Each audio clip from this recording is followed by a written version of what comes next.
ఎవరైనా ఇలా చెప్పుంటారా? సంక్రాంతి అయ్యేటప్పుడు శుభాకాంక్షలు. నేను చెప్తున్నాను చూడండి. మీకు మీ కుటుంబ సభ్యులందరికీ సంక్రాంతి శుభాకాంక్షలు. చాలా తొందరగా చెప్పేస్తున్నాను కదా.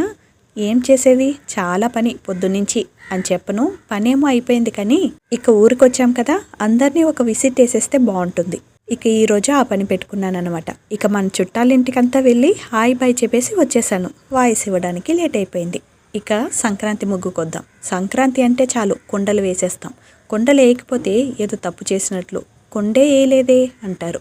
అందుకనేసే ఎవరికి ఎన్ని కుండలు కావాలో తీసుకోండి అని చెప్పి చుట్టూరుని కుండలు చెరుకులు వేసి పెట్టేశాను. మీకు కావాలా? పార్సల్ పంపించమంటారా? కానీ పొద్దున్నే ఖాళీ అయిపోయింది అన్నమాట. చెరుకులు తొక్కి తొక్కి అయిపోయింది. ఇక మా ఇంట్లో అందరూ బిజీగా ఉన్నారు ముగ్గులు వేస్తూ. నా ముగ్గు అయితే ఇలా ఫినిష్ అయింది. 2 సైడ్లు కుండలే వేసి పెట్టేశాను. పొంగల్ కదా, పొంగించేవాలి. ఇక మా అవ్వకేమో కలర్స్ వేయలేదని దిగులు, అందుకే ఒక చిన్న కలర్ వేసేసాను. ఇది మా అమ్మ ముగ్గు. ఎలా ఉందో కమెంట్ చేయండి.